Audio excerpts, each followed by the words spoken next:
नमस्कार, खबरकर्णाली.com हेरेर बस्नुहुने यहाँहरू सम्पूर्ण श्रोताबिनलाई मेरो तर्फबाट र हाम्रो खबर कर्णालीको तर्फबाट हार्दिक स्वागत छ। र आज केही विशेष विषय लिएर हामी पशुपति स्थित मृगस्थली राष्ट्रगुरु योगी नरहरिनाथको समाधि स्थल, पवित्र समाधि स्थलमा हामी छौँ र आज हामीसँग त्रिभुवन विश्वविद्यालय इतिहास विभाग प्रमुख, केन्द्रीय प्रमुख प्राध्यापक डाक्टर विष्णु सापकोटाज्यू हामीसँग हुनुहुन्छ र उहाँबाट हामीले योगी नरहरिनाथज्यूको बारेमा अझ थप केही विशेष विषयहरू र योगी नरहरिनाथज्यूको देशप्रतिको माया, देशप्रतिको एक प्रकारको लगाव र देशप्रति गर्नुभएको योगदानको बारेमा हामी केही बुझ्ने प्रयास गर्नेछौँ। हामी अब डाक्टर प्राध्यापकज्यूसँग जान्छौँ। खबरकर्णाली.com यहाँलाई स्वागत छ। धन्यवाद। सर्वप्रथम मैले छोटकरीमा हजुरको केही परिचय चाहे हजुरले। Thank you. म प्राध्यापक डाक्टर विष्णु सापकोटा, विभागीय प्रमुख, इतिहास केन्द्रीय विभाग। म अहिले त्यही इतिहास केन्द्रीय विभाग त्रिभुवन विश्वविद्यालय अन्तर्गत इतिहास केन्द्रीय विभागमा विभागीय प्रमुखको हिसाबले इतिहास विषयको अध्ययन गराउँदैछु र इतिहासका बारेमा खोज अनुसन्धान गर्दछु। यहाँलाई हामीले खबर कर्णालीमा स्वागत गरिरहँदाखेरि प्रमुख विषय आज योगी नरहरिनाथज्यूको 110औं जन्म जयन्तीको अवसरमा यहाँ आउनुभएको छ र तपाईँले आफूले योगी नरहरिनाथज्यूलाई कसरी बुझ्नुहुन्छ? धन्यवाद, प्रश्नको लागि धन्यवाद। मैले इतिहासको विद्यार्थीको नाताले योगी नरहरिनाथज्यूलाई दुई किसिमले हेरेको छु।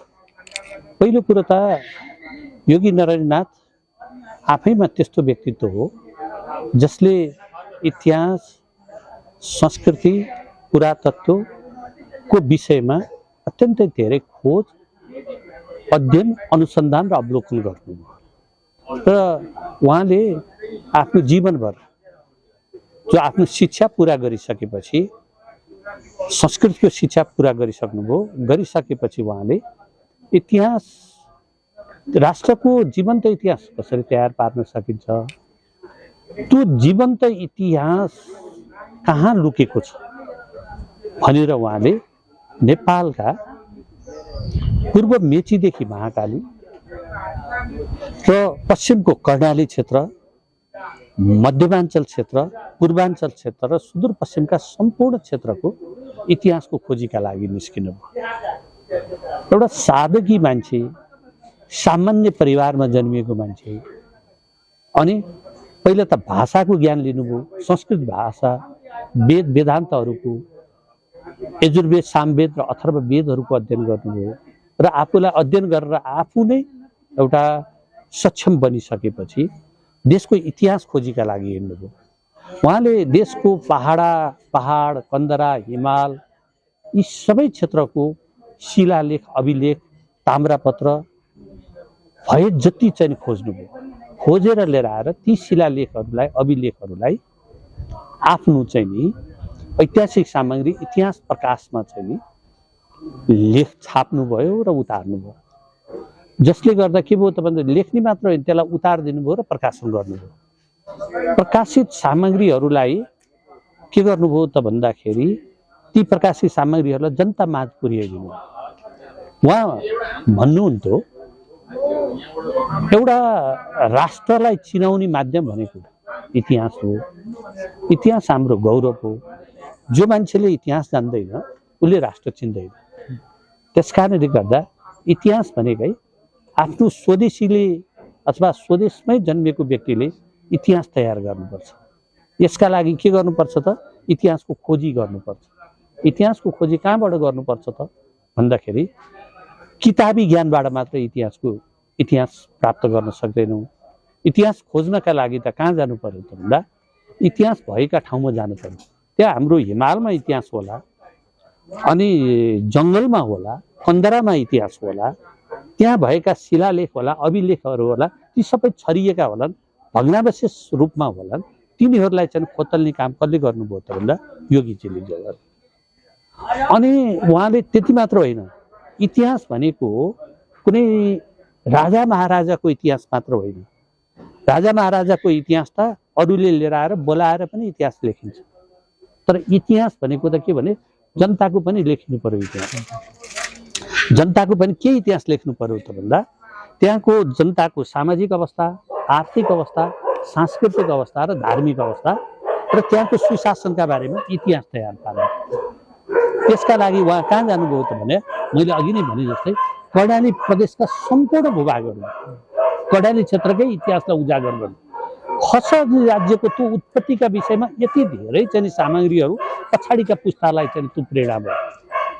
अहिले पनि उहाँले जम्मा गरेका सङ्कलन गरेका जुन सामग्रीहरू जति छन् त्यो हेर्दाखेरि त्यो साँच्चै चाहिँ जीवन्त इतिहास छ। यहाँ मान्छेलाई सर मैले जोड्न गर्दाखेरि अहिले उहाँले लेखेका लगभग 700-800 किताबहरू धमिरा लागेका छन्। यो विशेष कारण अथवा योगी नरहरिनाथज्यूलाई अलिकति सरकारले पनि छायामा पार्नुको कारण के होला जस्तो लाग्छ तपाईँलाई? होइन, त्यति बेला चाहिँ नि कस्तो गरिएको थियो त भन्दाखेरि त्यति बेला उहाँलाई उहाँ आफ्नै प्रेरणाले, उहाँले कसैको चाहिँ नि सहयोग लिएको होइन, आफ्नै प्रेरणाले चाहिँ नि उहाँले के गर्नुभयो भने इतिहासको खोजी गर्न हिँड्नुभयो, आफ्नै पैसा खर्च गरेर। जबकि उहाँ सादगी जीवन बिताउनुहुन्थ्यो, एउटा कालीकोटमा जन्मिएको मान्छे भन्नुहोस् न, सादगी हुनुहुन्थ्यो, गुरुबाट शिक्षा क्षिपनाथबाट चाहिँ शिक्षा प्राप्त गरेको मान्छे 13 वर्षको उमेरदेखि घर छोडेर हिँड्नुभयो। शिक्षा त तपाईँले के गर्नुभयो त भन्दा उहाँले जब आफूले ज्ञान लिइसकेपछि, मैले अघि नै यहाँलाई अनुरोध निवेदन गरेँ कि ज्ञान लिइसकेपछि उहाँले त के गर्नुभयो भने आफै खोज्न हिँड्नुभयो आफ्नै पैसाले। किनभने सादगी जीवन, उहाँलाई खाना लाउनलाई चाहिँ के थिएन त भन्दा जहाँ हिँड्यो जे भेट्यो त्यही खानुहुन्थ्यो।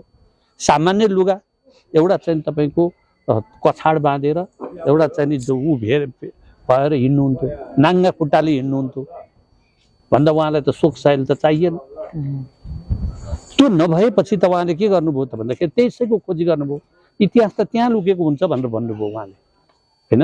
त्यस कारणले गर्दा के भयो त भन्दाखेरि उहाँले जुन काम गर्नुभयो नि, उहाँले चाहिँ जुन किसिमले सामग्री सङ्कलन गर्नुभयो नि, त्यो सामग्रीलाई ल्याएर मैले भने 26-27वटा भाषाको ज्ञाता हुनुहुन्थ्यो। संस्कृतमै आफै चाहिँ संस्कृतमा मात्रै कुराकानी गर्नुहुन्थ्यो। नैतिकता चाहिन्छ मान्छेलाई, नैतिक शिक्षा चाहिन्छ, संस्कृतको शिक्षा अनिवार्य छ, संस्कृत पढ्नुपर्छ, वेद वेदान्त यी सबै यिनीहरू पढ्नुपर्छ। त्यो बिना चाहिँ मान्छेको के भने जीवन सार्थक हुँदैन भनेर उहाँ आफै भन्नुहुन्थ्यो। त्यस कारणले गर्दाखेरि उहाँ उपदेश दिनुहुन्थ्यो। उहाँले कुनै धर्मभन्दा पनि बढी उहाँले खोज, अध्ययन, अध्यापन र अवलोकनमा चाहिँ उहाँ केन्द्रित हुनुहुन्थ्यो। यद्यपि पछाडिको मान्छेले उहाँलाई चाहिँ भने होलान्, उहाँले चाहिँ के गरे त भन्दा यो देश दौडामा हिँड्यो अथवा उसमा हिँड्यो भनेर तपाईँले भने जस्तै गरेर के भयो त भन्दाखेरि सरकार कसैले सहयोग नगर्दाखेरि पनि के भयो भने कसैले के सोचे त भन्दा यसले चाहिँ कुनै राजनीतिमा चाहिँ प्रभाव पार्छ कि।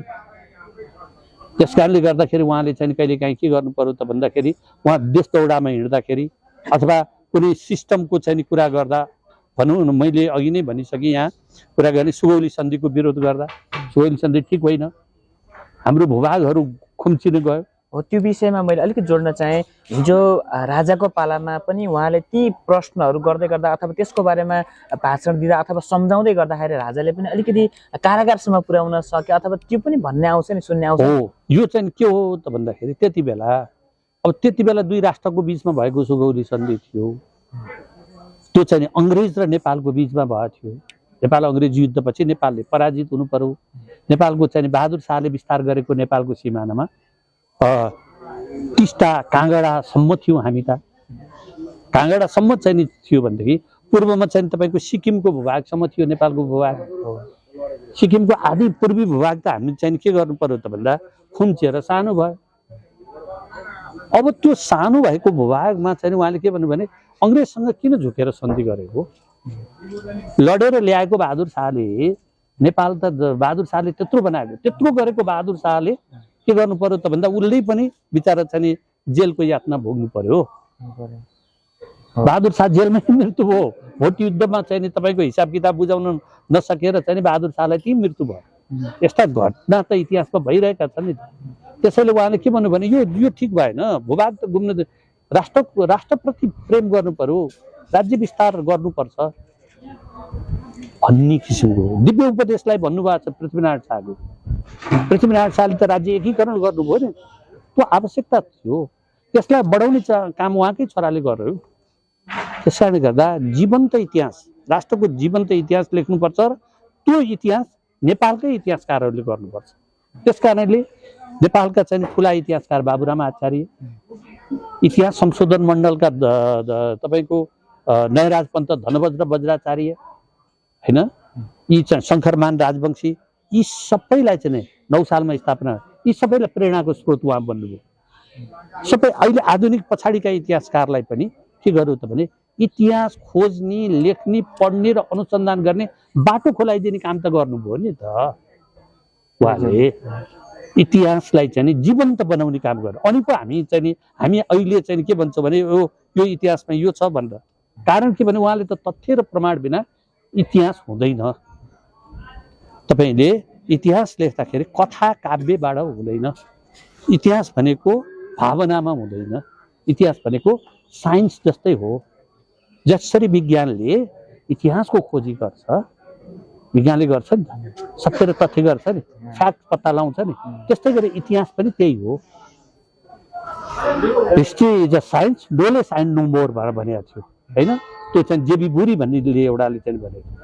त्यस कारण इतिहास त्यस्तो चाहिँ ठुलो विधा हो जसले गर्दाखेरि इतिहास बाहेक अरू यो चाहिँ पहिचान गराउने, हामीलाई पहिचान गराउने इतिहास हो। त्यस कारणले गर्दा इतिहास लेखिए राजा महाराजा मात्र होइन, त्यहाँको शासकको मात्र होइन, शासित वर्गको पनि लेख्नु पर्यो, जनताको लेख्नु पर्यो, सामाजिक इतिहास लेख्नु पर्यो, धार्मिक इतिहास लेख्नु पर्यो, सांस्कृतिक इतिहास लेख्नु पर्यो, पुरातत्वको इतिहास लेख्नु पर्यो र सबै सम्पूर्ण जनताको इतिहास लेख्यो भने मात्रै त्यो देशको इतिहास आउँछ। अहिले यसो हेर्दाखेरि नरहरिनाथज्यूलाई चाहिँ राष्ट्रले अलिकति भुलेको हो कि जस्तो तरिकाले हेर्दै गर्दा तपाईँको विचारमा चाहिँ योगी नरहरिनाथज्यू राष्ट्रिय विभूति हुनुपर्थ्यो भन्नेमा के छ अहिलेको युवाले बुझ्नुपर्ने चाहिँ? अब राष्ट्रिय विभूति त त्यो राज्यले सोच्नुपर्ने कुरा हो। त्यसभित्र धेरै कुराहरू गरे होइन। अब यहाँ मैले अब यो विषयमा मैले भन्दा अलिकति अलि अप्ठ्यारो छ यो विभूतिको कुराहरूमा गर्दा। फेरि कसलाई चाहिँ जस्तो तपाईँले उठाएको प्रश्न चाहिँ कसलाई शहीद बनाउने, कसलाई शहीद नबनाउने भन्ने जस्तै हो यो विभूति भनेको चाहिँ। यसमा चाहिँ योगीज्यूको मात्र योगदानले हेर्दाखेरि चाहिँ उहाँको त कन्ट्रिब्युसनलाई त एउटा राष्ट्रको लागि गरेको योगदानलाई त हामीले कुरै भएन नि, हामीले मान्नुपर्ने। तर के भयो भने समय परिस्थितिले ठ्याक्कै उल्टो भयो। पञ्चायतकालमा पनि उहाँ हिँडिरहँदाखेरि चाहिँ उहाँ पञ्चायतकालकै मान्छेले उहाँलाई जेलमा हालिदियो।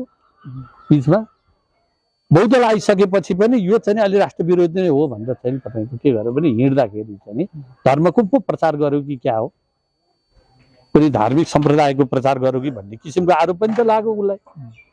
यसले गर्दा उहाँप्रति चाहिँ के भयो त भन्दा अलिकति राष्ट्रले चाहिँ अलिकति पहिचान गर्न सकेन। तर म त इतिहासकारको नाताले के चाहिँ पहिचान गर्छु भनेको उहाँले गरेको मानिसका सबभन्दा ठुलो गुण के हो भने उसले गरेको योगदानलाई हामीले गर्ने। म इतिहासको प्राध्यापकले के को कुरा उहाँलाई चाहिँ ख्याल गर्छ त भने उहाँले गरेको योगदानलाई चाहिँ मैले मान्छु।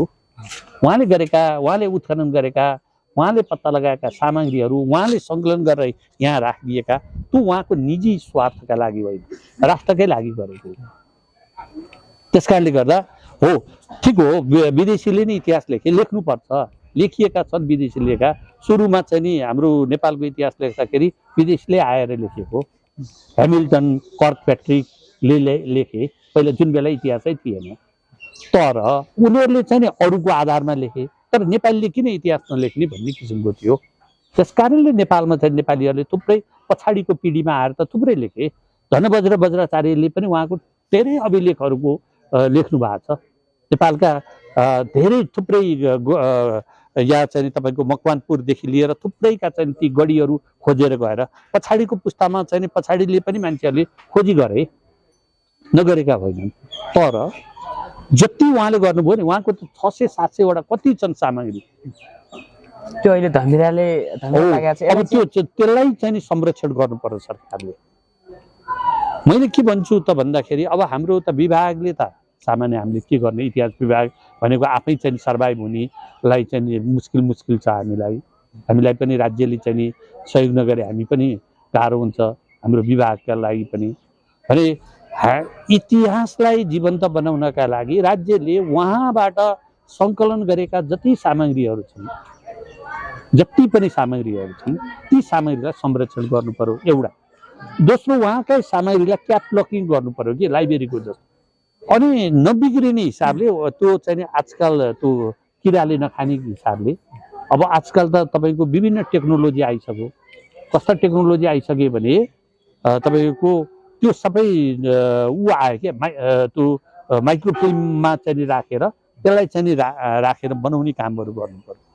एउटा सर, मैले तपाईँले के अब तपाईँलाई चाहिँ एउटा प्रश्न के गर्न चाहेँ भने योगी नरहरिनाथज्यू राष्ट्रगुरु हुनुहुन्छ र अहिले तपाईँ त्रिभुवन विश्वविद्यालय इतिहास शास्त्रको तपाईँ अहिले पनि विभागीय प्रमुख हुनुहुन्छ होइन? त्यसमा चाहिँ अहिले योगीज्यूलाई चाहिँ हाम्रो पछिल्लो जेनेरेसन जो कि अहिले 30 वर्षभन्दा मुनि अथवा 40-45 वर्षभन्दा अगाडिको मान्छेहरूले मात्रै योगीज्यूलाई चिन्नु भयो क्या। त्यो पछाडिको मान्छेलाई चिनाउनको लागि अर्थात् उहाँका अहिले पनि हेर्ने हो भने त्रिभुवन विश्वविद्यालयले चाहिँ केही पुस्तकहरूमा उहाँका कृतिहरू, उहाँले दिएको योगदानहरूले अझ तपाईँहरूले के सोच्नु भएको छ त्यो विषयमा? ओहो, एकदमै राम्रो। यो समय सान्दर्भिक प्रश्न पनि सोध्नुभयो तपाईँले। यो कुरो के हो त भन्दा उहाँका थुप्रै लेखहरू त नआएका होइन, हाम्रै पछाडिका पुस्ताका सरहरूले पनि लेख्नु भएको छ। योगी नरहरिनाथको योगदान भनेर, इतिहासमा योगी नरहरिनाथको योगदान भनेर अस्ति मात्रै पनि एउटा चाहिँ नि हाम्रो सरले लेख्छन्, विजय मिश्रले हालसालै एउटा उहाँ। त्यस्तै थुप्रै, विजय मिश्र होइन, थुप्रै चाहिँ नि इतिहासका प्राध्यापकहरूले लेखहरू लेख्नु भएको छ। पुस्तक पनि छन् उहाँको बारेमा, नगरिएको होइन। तर अहिले जुन सन्दर्भ जोड्न खोज्नुभयो नि, एक त के गर्नु पर्यो त भन्दाखेरि राज्यको पुनर्संरचना भएको अवस्था छ अहिले। देश 3 तहको सरकार छ। 3 तहको सरकार हुँदाखेरि सरकारले के गर्नु पर्यो त भन्दाखेरि इतिहासका पाठ्यक्रमहरूको निर्धारणका समयमा अब हामीले त कुनै पनि इतिहासकारहरूका बारेमा, इतिहास विभागले त इतिहासकारका बारेमा फलानु इतिहासको कन्ट्रिब्युसन, योगदान भनेर हामीले गराइसकेका, अनुसन्धानै गराइसकेका छौँ है, अनुसन्धानै गराइसकेका छ। त्यो विषयमा योगी नरहरिनाथका विषयमा चाहिँ थुप्रै चाहिँ डिजर्टेसनहरू, थेसिसहरू लेखिएका छन्, नलेखिएका होइनन्। उहाँका सामग्री सङ्कलनका बारेमा पनि लेखिन्छन्, खोजिन्छन्, तर त्यतिले पुगेन। त्यसलाई त के गर्नु पर्यो त भन्दा सरकारले अथवा राज्यलाई नै भन्छु, राज्यले तलको पाठ्यक्रम निर्माण गर्दाखेरि, स्कुल लेभलको पाठ्यक्रम निर्माण गर्दाखेरि त्यहाँ कुनै पाठ्यक्रममा जसरी चाहिँ नि अरू इतिहासकारहरू राखिन्छ नि, जनकको राखिन्छ, सीताको राखिन्छ होइन, दशरथको पनि राखिन्थ्यो, यी सबैको चाहिँ नि व्यक्तित्वको बारेमा राखिएको ठाउँमा किन इतिहासकारमा चाहिँ नि तपाईँको उहाँलाई पनि राख्दा, उहाँले गरेको योगदान, उहाँको इतिहास अभिलेखहरूको चाहिँ नि अध्ययन गर्नमा उहाँले गरेका योगदान भनेर उहाँको बारेमा पनि राखिदिँदा हुन्छ। एउटा गर्नु पर्यो, एउटा तल लेभलमै बाटै चाहिँ सुरुवात गर्नु पर्यो। स्कुल, हाई स्कुल भएपछि कलेजमा आउनु पर्यो। त्यो कुरो कलेजको चाहिँ तपाईँको, कलेज भनेको प्लस टूबाट चाहिँ ग्रेजुएसन, बिएमा, अब मास्टर डिग्रीमा पनि हामीले के गरेका छौँ त भन्दा हाम्रो एन्सियन्ट मिडिएबल हिस्ट्री र तपाईँको रिसेन्ट नेपाल हिस्ट्री अथवा सर्वे अफ नेपाल हिस्ट्री भन्ने पाठ्य पुस्तकहरूमा त हाम्रो कुनै पनि इतिहासकारहरूको बारेमा, उहाँले गरेका उसको बारेमा हामीले ठाउँ चाहिँ हाम्रा उहाँका कुराहरू आउँछन्। केन्द्रमा त तपाईँको समस्या छैन, तर अरू विषयका डिपार्टमेन्टहरूले पनि गरेका छन्, कतिपयले अङ्ग्रेजीले पनि गरेका छन्, संस्कृत विभागले पनि केही ठाउँमा त गरेका छन्, उहाँहरूले पनि गर्नु पर्यो। र सबैले के गर्नु पर्यो त भन्दा त्यो क्षेत्रका मान्छेहरू भनेको मतलब यसो प्रदेश तहमा हाम्रा सरकारहरू छन्, स्थानीय तहमा सरकारहरू छन्, ती भएकै ठाउँमा चाहिँ कर्णाली क्षेत्रकै मान्छेले पनि के गर्नु पर्यो त भने कर्णाली भूभागको चाहिँ यत्रो इतिहास तयार गर्ने मान्छेको भनेर उहाँको बारेमा पनि त त्यहाँ पनि चिनाउनु पर्यो नि त। उहाँले कमसेकम कर्णाली क्षेत्रका बासिन्दाहरूले पनि त्यो हाम्रो जीवन्त इतिहास तयार खोजी गरेको भनेर त्यही भूभागको मान्छे त्यो गरायो भने अहिले चाहिँ जनमानसमा के हुन्छ भने इतिहासको बारेमा जानकारी हुन सक्छ। र अन्तिममा सर, तपाईँ आफूले चाहिँ योगी नरहरिनाथज्यूको बारेमा धेरै कुराहरू त व्यक्त गरिसक्नुभयो राष्ट्रलाई गर्नुभएको उहाँको योगदान पनि लगभग सबैलाई थाहा छ र पछिल्लो जेनेरेसनलाई चाहिँ एउटा किताब मार्फत पनि लिन सक्यो भने अझ सहज हुन्थ्यो। तपाईँको विचारमा अन्तिममा चाहिँ योगी नरनाथज्यूको बारेमा तपाईँले आफ्नो तर्फबाट भन्नु पर्दाखेरि र उहाँलाई चाहिँ यो राष्ट्रले अलिकति अहिले उहाँका पनि मैले अघि भने 700-800 किताबहरू अझै पनि अहिले धमिरा लागेका छन्। ती किताबहरू कतिपय उहाँका चेलाहरूले पनि अलिकति चाहिँ प्रकाशित गरेर बाहिर ल्याउनु भयो, अझ धमिरा लागिरहेका छन् भन्नु देखिन्छौँ हामीले। त्यसमा थप तपाईँले आफूले अन्तिममा चाहिँ योगी नरनाथज्यूलाई सम्झिनु पर्दा र उहाँको बारेमा भन्नु पर्दा चाहिँ केही भन्न चाहनुहुन्छ? अब हामीले थप चाहिँ तपाईँले यसमा पनि गजब राम्रा कुराहरू उठाउनु हो योगीकै बारेमा। हामीले थप गर्न सक्ने भनेको के हो भने हामीले त बौद्धिक कामहरू गर्न सक्छौँ। उहाँका सामग्रीहरूलाई खोजी गरेर हामीले सकेसम्म हामी अध्ययन अध्यापन प्रकाशन र अनुसन्धान गराउन सक्छौँ। हामीले मात्र होइन, मैले पनि ठाउँ ठाउँमा चाहिँ नि यसै गरी तपाईँहरू जस्ता मिडियाहरू मार्फत अरू मार्फत चाहिँ ल योगी यति सामग्री छन्, ती सामग्रीलाई सुरक्षित गर्नु पर्यो। भोलि राज्यले पनि परराष्ट्र मन्त्रालयमै उहाँको चाहिँ सामग्रीलाई सुरक्षित गरिदिए पनि त हुन्छ नि त, राज्यकै तर्फबाट पनि। यो सामग्री त राष्ट्रको सामग्री हो नि त। उहाँले एउटा कुरा चाहिँ उहाँको के थियो त भने अरू जेसुकै होस् पोलिटिकल पार्टीका कुराहरू त छोडिदिउँ, तर उहाँ चाहिँ के हो भने राष्ट्र बचाउने हो भने इतिहास चाहिन्छ भने। तर उहाँले आफ्नो के भने निस्वार्थ हिसाबले इतिहास बचाउन चाहिँ हिँड्नुभयो होइन। इतिहास जोगियो भने राष्ट्र जोगिन्छ भनेपछि त्यस्तो मान्छेलाई त राष्ट्रले चाहिँ चिन्दिनु, उहाँले गरेका कामलाई चाहिँ के गर्नु पर्यो भने उठाउनु पर्यो। अब उहाँलाई यहाँ मात्र सीमित गर्नु भएन, उहाँका सामग्रीहरू लगेर सुरक्षित पनि गर्नु पर्यो, एउटा धमिराबाट बचाइदिनु पर्यो, सामग्रीलाई क्याटलगिङ गरिदिनु पर्यो, अनि ती पुस्तकहरूलाई महत्त्वपूर्ण पुस्तकहरूलाई प्रकाशित गर्नु पर्यो। ती प्रकाशित सामग्रीहरूलाई चाहिँ नि प्रदेश स्थानीय तह र जहाँ जहाँ स्कुल कलेजहरूमा पनि सामग्रीहरूलाई चाहिँ अलिकति प्रचार गर्नु पर्यो। यहाँ हाम्रो इतिहासमा यस्तो काम गर्नुभएको थियो भने त्यो चाहिँ निस्वार्थ हिसाबले त्यो राज्यका लागि गरेको छ। त्यसकारणले गर्दाखेरि उहाँको दुईटा कुरा चाहिँ मलाई ज्यादै महत्त्वपूर्ण मार्मिक कुरा लाग्छ। एउटा त इतिहासको खोजी गर्ने अनुसन्धान गर्ने मान्छे खोजेर क्या आफै खोजेर जाने। इतिहास भनेको कहाँ हुन्छ भने मैले भने कन्दरामा हुन्छ होइन, पहाडमा हुन्छ, हिमालमा हुन्छ, त्यहाँ भग्नावशेषमा इतिहास छ, त्यसलाई खोजी गरौँ उत्खनन गरौँ भनेर भन्नु।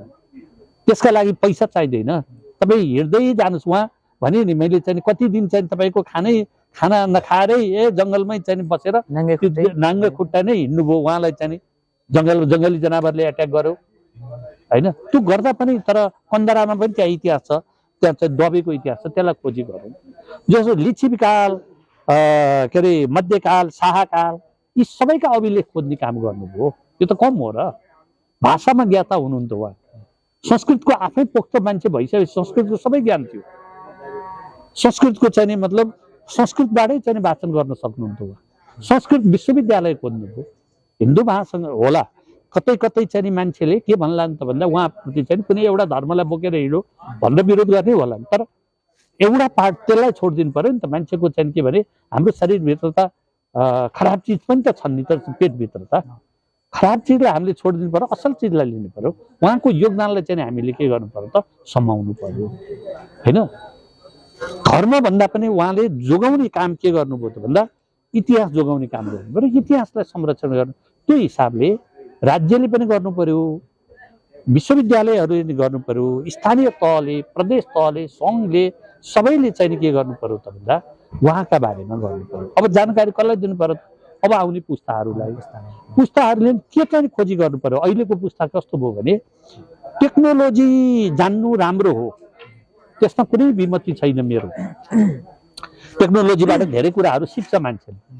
टेक्नोलोजी जान्ने सँगसँगै किताब पुस्तकहरू चाहिँ नि तपाईँको पढ्नु पर्यो। लाइब्रेरीमा ओरिजिनल पुस्तकहरू चाहिँ नि पढ्नु पर्यो र त्यहाँबाट ज्ञान लिनु पर्यो। अहिले त्यस्तो देखिन्छ सर। अहिलेको हेर्ने हो भने बच्चा 1 वर्षको बच्चा हुँदैन उसले चाहिँ एउटा आफ्नो फ्यामिलीले पनि मोबाइल हातमा थमाइदिएको हुन्छ। यो जेनेरेसनले कहाँ यो हाम्रो देश अथवा यो समाज अथवा योगी नरहरिनाथज्यूको जस्तो व्यक्ति हिजो हामीले पायौँ, अबको जेनेरेसन फेरि कोही व्यक्तिहरू त्यस्तो इतिहासकारहरू भेटिएला छ होइन? आउँछ हरेक युगमा, एउटा युगपछि अर्को युग आउँछ। युगमा चाहिँ तपाईँको दुवै थरी मानिस हुन्छ, सकारात्मक नकारात्मक। हामीले त्यत्रो नकारात्मक हिसाबले हेर्न पनि चाहिँदैन। तपाईँ जस्तो संस्कारमा हुर्किनु त्यस्तै संस्कार तपाईँ दिनुहुन्छ।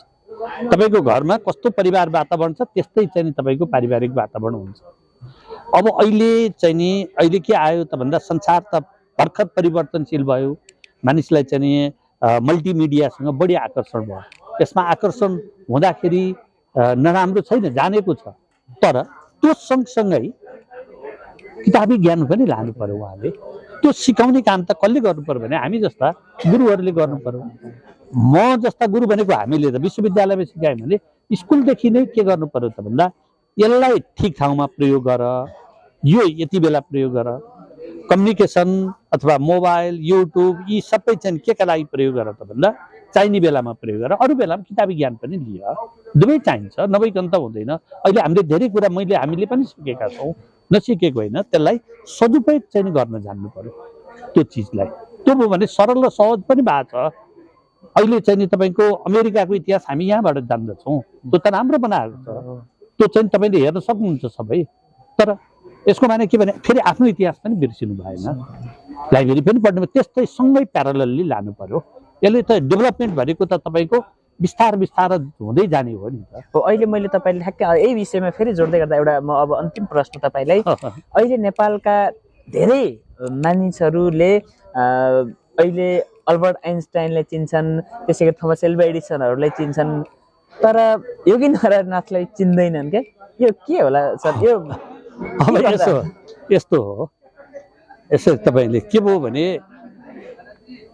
अब कोही मान्छेको थ्योरी चाहिँ नि अत्यन्तै, अब जस्तो आइन्स्टाइनको कुरा गर्दाखेरि तपाईँको कुनै चिज चाहिँ हामीले एउटा थ्योरी प्रपम्प भयो, कुनै चिज चाहिँ हामीले माथि फाल्यौँ भने अनि त्यो चिज चाहिँ पृथ्वीमा गुरुत्व आकर्षणको चाहिँ ऊ छ भन्दा त्यो चिज चाहिँ तल खस्छ भन्ने कुरा उहाँले के गर्नु पत्ता लगाउनु भयो होइन।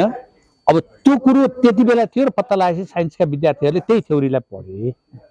तर हाम्रो यो थ्योरी त बनेन। इतिहासका थ्योरीहरू चाहिँ अलिक पछाडि आए, डेभलप चाहिँ नि विकासको क्रममा त अलि बिस्तारै भयो। त्यस कारणले गर्दाखेरि यी थ्योरीहरूलाई चाहिँ मान्छेले के गरे त भन्दा चिन्तन कम भयो। पहिला त चिन्तन मनन मात्रै थियो, अब त अहिले त कस्तो आयो त भने चिन्तन मनन मात्रै होइन, त्यसलाई व्यवहारमा पनि उतार्ने हुनु पर्यो। इतिहास पनि त्यस्तै हुनु पर्यो। अब त हिजोको जस्तो तपाईँको एउटा कुनै दिएको पाठ मात्रै घोकेर हुँदैन। अब तपाईँको त्यसलाई एनालाइज गर्ने, व्याख्या विश्लेषण गर्ने, त्यसको परिणाम निकाल्ने काम चाहिँ गर्नु पर्यो अबको चिन्तन भनेको। तर त्यो थ्योरीहरू जस्तो मैले अघि नै भने नि, बुद्धको थ्योरी सजिलो भयो। बुद्धको थ्योरी चाहिँ बुद्धले सिकाएका सुख र दुःखका कुराहरू सिकाएपछि उसको चाहिँ नि के गरियो त भने दिएका चिजहरू चाहिँ सत्य बोल, सत्य व्यवहार गर, उ गर, ती चाहिँ चाँडै चर्चितमा होइन, इन्लाइटेन्ड भयो। त्यो चाहिँ धर्मको माध्यमबाट उहाँको पनि हुन्थ्यो होला, मलाई लाग्छ उहाँको थ्योरी पनि हुन्थ्यो होला। तर हामीले त्यसलाई पनि अलिकति क्रमिक रूपमा चाहिँ नि अलि बिस्तारै भएको हो। तर बिस्तारै मान्छेले फेरि बुझ्दै आउँछ। तपाईँ जस्तो पछाडिका पुस्ताले पनि खोजी गर्छ नि त। हिजो अहिले चाहिँ नि मलाई नै आइराखेको छ नि त मानिस। अहिले चाहिँ नि हजारौँ मान्छे हामी विदेश गइराखेको छ नि त। अनि विदेश गएपछि त्यहाँ मान्छेले सम्झाएछ अथवा बुझाएछन्, भनेछन् के भनेछन् भने तपाईँलाई सोधे विदेशीले तपाईँको देशको इतिहास बताउनुहोस् न तपाईँ भन्दा भन्न सकेनन् नि। अनि त्यो इतिहासले हो मेरो देशको त इतिहास त पढ्नुपर्छ भन्ने भावना जागरण भएर आयो। हजुर, इतिहासकै प्रमुख हुँदो रहेछ एउटा त्रिभुवन विश्वविद्यालय जस्तो एउटा देशको सबैभन्दा उत्कृष्ट अथवा सबैभन्दा उच्च हिसाबले हेरिन्छ। र मैले हजुरलाई चाहिँ सोध्नु पर्दा इतिहास कतिको महत्त्वपूर्ण छ सर? इतिहास त कुरै भएन। इतिहासको महत्त्व त अब कुरै भएन। इतिहासको संसारमा अब मैले अघि नै पनि भने इतिहास बिनाको त मान्छे नै हुँदैन होइन। भनेको मतलब त हरेक हाम्रो तपाईँको कुल परम्परा र वंशको चाहिँ सबै कुरा गर्ने भनेको इतिहास हो। हामी केसँग जोडिन्छौँ? इतिहाससँग जोडिन्छौँ भने इतिहास बिना राष्ट्र पनि चल्दैन। हाम्रो राष्ट्र चाहिँ के छ भने इतिहासको अध्ययन बिना त यो देशको सम्पूर्ण चिज पुरा हुँदैन।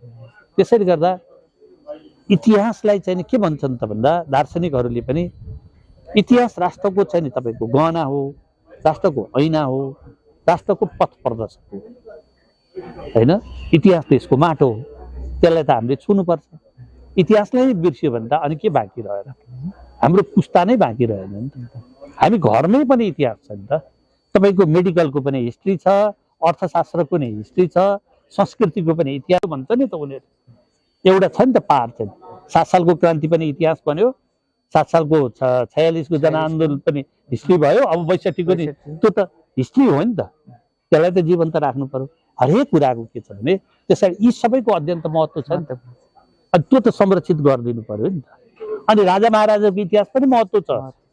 राजा महाराजाले गरेको सुधार र उसले गरेका कार्यहरू उनीहरूको पनि महत्त्व नभएको होइन। जस्तो चन्द्र शमशेरले गरेका सुधार के त खराब छ त?